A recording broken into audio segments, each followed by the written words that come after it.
बंद नाक खोलने की टेक्निक मैंने बताई थी कि यहां से आपने नाक पकड़ना है, नीचे नहीं दबाना, इसको पीछे की तरफ उठा के पीछे की तरफ लेके जाना है। जब सख्त हड्डी आ जाए तो फिर आपने यहां प्रेस करके, इस जगह पे प्रेस करके सांस लेना है, तो आपका नाक जो है वो खुल जाएगा।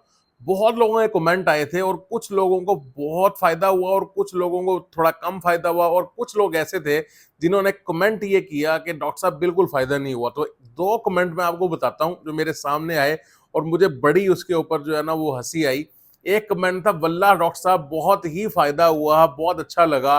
तो बहुत शुक्रिया आपका, इस तरह का कमेंट था कि मेरा नाक बंद था, खुल गया। और बिल्कुल उसके नीचे कमेंट था कि ये फ्रॉडिया है, बिल्कुल फायदा नहीं हुआ। तो मैंने सोचा कि मैं आपको क्यों ना 5 से 6 ऐसी रीजंस बताऊं जिसकी वजह से आपका नाक बंद होता है और आपका नाक खुलता नहीं है। अब ये टेक्निक जो है वो हर किसी पे काम नहीं करेगी। कुछ ऐसी होती हैं जिनके ऊपर ये काम कर सकती है और नाक खुल जाता है, लेकिन कुछ ऐसी बीमारियां हैं जिनमें ये काम नहीं करती। तो सबसे पहले आपने परेशान नहीं होना इनके नामों से, क्योंकि ऑब्वियसली ये मेडिकल वाले नाम है।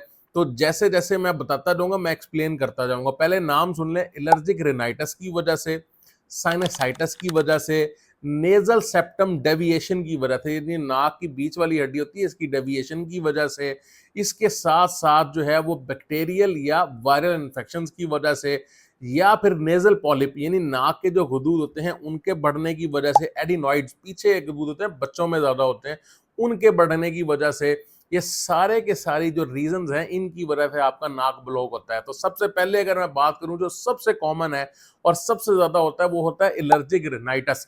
एलर्जिक रिनाइटिस क्या चीज है कि आपको जो नाक की झिल्ली अंदर जो मेम्ब्रेन है उसमें किसी वजह से एलर्जी हो जाती है, चाहे वो डस्ट से हो, चाहे स्मोक से हो, चाहे परफ्यूम से हो। जब वो एलर्जी होती है तो अंदर से नाक की वो जो मेम्ब्रेन है, वो जो अंदर इसके मिकोजा है, वो सूज भी जाती है, स्वेलिंग भी हो जाती है, और इसके साथ साथ वहां पर सेक्रीशंस भी होती हैं।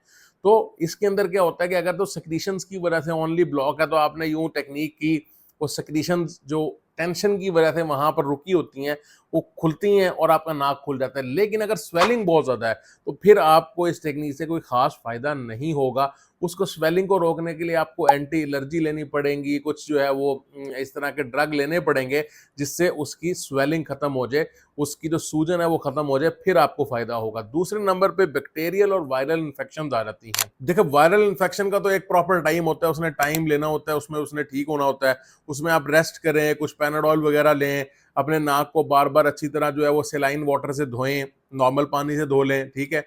तो जैसे वजू करते हैं वो बहुत अच्छी चीज़ है इसके लिए, अपने आप को हाइड्रेट रखें, तो वायरल इन्फेक्शन जो है ऑटोमेटिकली खत्म हो जाती है। बैक्टीरियल इन्फेक्शन के लिए आपने क्या करना है कि आपने एंटीबायोटिक का कोर्स करना है, कुछ ड्रग इस तरह के लेने हैं जो स्वेलिंग खत्म करें। तो वो जब स्वेलिंग खत्म होगी तो आहिस्ता आहिस्ता आपका नाक खुद ब खुद खुल जाएगा। इसके बाद पॉलिप्स आ जाते हैं। जो पॉलिप्स होते हैं वो नाक के गदूद होते हैं। जो नाक के गदूद हैं वो अक्सर एलर्जी वालों को, अस्थमा वालों को, जिनको बहुत अरसे एलर्जी रहती है, उनके वो बढ़ जाते हैं। अब वो जब बढ़ गए एक दफा तो उनमें शुरू शुरू में तो जो माइल्ड किस्म के केसेस होते हैं, जो छोटे मोटे केस होते हैं जिसमें बहुत ज्यादा ब्लॉकेज नहीं होती, उसके अंदर तो कुछ स्प्रे ऐसे आते हैं जो हम स्प्रे करते हैं तो उनका साइज जो है वो कुछ देर के लिए सिकुड़ता है, तो फिर वो आप अच्छी तरह सांस ले सकते हैं। लेकिन अगर वो बहुत ज्यादा बढ़ जाए तो उसका डेफिनेटिव ट्रीटमेंट सर्जरी होता है। सर्जरी से हमें रिमूव करने पड़ते हैं। हाँ, अक्सर लोग इस बात में कंफ्यूज हो जाते हैं टॉन्सिल्स में और पॉलिप्स के अंदर। देखिए पॉलिप्स बाद में रीग्रो हो सकते हैं, क्योंकि पॉलिप्स जो है वो एक आउट ग्रो होता है, वो बाहर निकले हैं मिकोजा से और हमने उनको काट दिया, अब वो दोबारा रीग्रो हो सकते हैं। लेकिन टॉन्सिल्स के जब सर्जरी आपने कर दी, क्योंकि टॉन्सिल एक ऑर्गन टाइप है, अगर वो अंदर से आपके निकल गया तो फिर वो दोबारा रीग्रो नहीं हो सकता। अच्छा, इसके बाद जो है वो साइनसाइटिस आ जाता है। साइनसाइटिस क्या है? ये जो आपके साइनसेस होते हैं ना, बहुत सारे साइनसेस होते हैं अपने चेहरे के अंदर, उनकी इन्फेक्शन उनकी इन्फेक्शन की वजह से भी नाक ब्लॉक हो जाता है, चाहे वो वायरल हो चाहे बैक्टीरियल हो। वही बात है कि बैक्टीरियल और वायरल की जो ट्रीटमेंट है वो डिफरेंट होगी। बैक्टीरियल में एंटीबायोटिक यूज होगी, लेकिन जब तक साइनसाइटिस आपको रहेगा तब तक आपका नाक ब्लॉक हो सकता है। इसकी एक बहुत बड़ी जो एक कॉमन सी जो साइन है वो ये देखा जाता है कि यहाँ इन जगहों पे भारीपन महसूस होता है। बहुत शदीद पेन हो सकती है लोगों को, नाक के इर्द-गिर्द, चेहरे के अंदर, सर के अंदर, इन जगह पे पेन हो सकती है, तो ये साइनसाइटिस हो जाता है, बार-बार लोगों को होता है।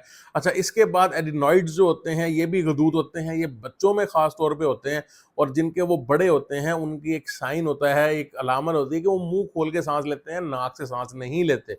जब वो नाक से साँस लेने की कोशिश करते हैं तो एडिनॉइड्स की वजह से उनका जो रास्ता है वो ब्लॉक होता है, इसलिए वो मुँह खोल के ज़ुबान बाहर निकाल के साँस लेते हैं। वो रात को सोते हुए भी मुँह खोल के साँस ले रहे होते हैं। अच्छा जी, ये सारी की सारी जो है, जो मैंने आपको बता चुका, ये सारी की सारी वजूहात हैं आपका नाक ब्लॉक होने की और इनके ट्रीटमेंट कुछ डिफरेंट हैं। ये सारे के सारे पे ये टेक्नीक जो है वो नहीं लगती। आप ऐसे नहीं सोच सकते कि आपको साइनसाइटिस है, आपको नेज़ल पॉलिप्स बढ़े हुए हैं, आपको एडिनॉइड्स हैं या आपको जनाब इन्फेक्शन है या आपको कोई और मसला है, तो एलर्जिक रिनाइटिस है, तो आपको सिर्फ ये टेक्नीक करेंगे तो नाक खुल जाएगा, ऐसे नहीं होगा। ये वीडियो जो है वो लाज़मी शेयर करें ऐसे लोगों के साथ जिनके नाक ब्लॉक रहते हैं, ताकि अगर आपको ये समझ आ जाए एक दफ़ा कि नाक आपका ब्लॉक क्यों है।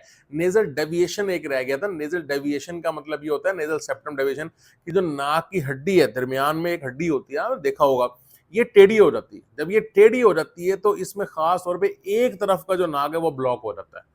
एक तरफ का नाक ज़्यादा ब्लॉक होता है, एक तरफ नाक ज़्यादा खुला होता है। तो इसके अंदर भी मोस्टली जो माइल्ड केसेज़ होते हैं उसमें हम स्प्रेज़ देते हैं कॉर्टिकोस्टेरॉइड्स, लेकिन अगर उससे मामला हल ना हो या डेविएशन बहुत ज़्यादा हो तो फिर इसका भी इलाज जो है वो सर्जरी होता है। तो ये वीडियो लाज़मी शेयर करें उन लोगों के साथ जिनके नाक ब्लॉक रहते हैं, ताकि उनको पता चल सके कि उनका नाक जो ब्लॉक है वो किस वजह से है और उसका सही इलाज क्या है। शुक्रिया।